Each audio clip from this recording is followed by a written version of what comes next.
Alright guys, so since we are still here, so okay, so now to explain the concept of columns now, column is simply saying that where do you want to move? You want to move to the right or to the left, right? So to move to the left or right, I'm going to say, guy, let's make this to be nothing, right? Then I'm going to, okay, so let's start again. So this is nothing, just stand here. I don't want to move anywhere. I'm going to ignore that. So I want you to move to the left or to the right. So I will say, okay, move to the left, and left up is what? Negative. So to the right is, right down is positive. I'm going to say, okay, I want you to return this item 55. Then I'm going to count from where it is standing, which is 1 2 3. So move to the right, that is move by 3. Then I don't want anything for height, and then width, nothing yet. So I will say, so return this 55.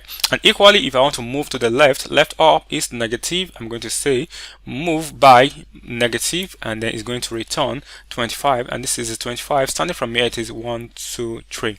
All right, so that is how you move with offset when you're dealing with rows and column. Now let's move with offset. Let's say I'm standing here, I'm saying offset, I'm standing here, I'm standing at 40, yeah, this row, and then I'm going to tell offset. So okay, I'm standing here, I don't want to stand here any longer. I want to move to the left, and moving to the left, I want to move to let's say I want to move to February, so I want it to go to 25. So I'll have to specify what is February.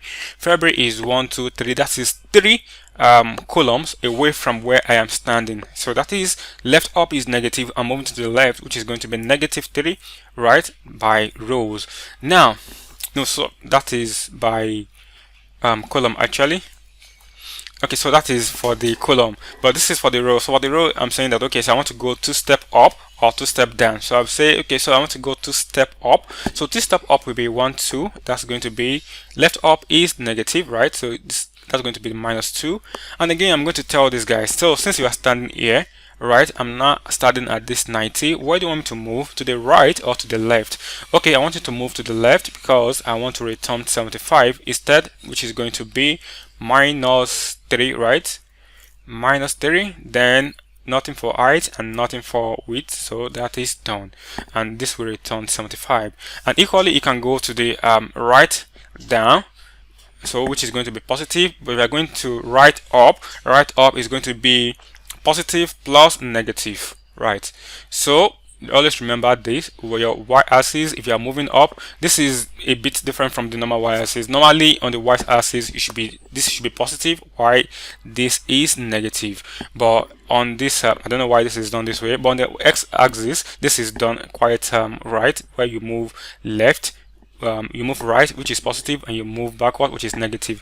It's not about being done right or left. Probably there's a way this is done, but however, I would prefer that this is done in such a way that is it aligns with when you draw your graph, where you have y-axis to be up is positive and down is negative, and those things like that. It would have actually made more sense for me, coming from my background in mathematics. But however, this is done. This is equally fine. There's a way. I don't know why they did this way anyway. So if you're moving up, remember it is negative. If you're moving down, it is positive. If you're moving to the left, is going to be negative. If I'm moving to the right, it's going to be positive. So right down is positive, left up is negative. Please do remember that. This is going to be very useful by the time we start automation, and then for you to understand how offset actually works very well. So thank you again. I'm going to move to height and width in the next video.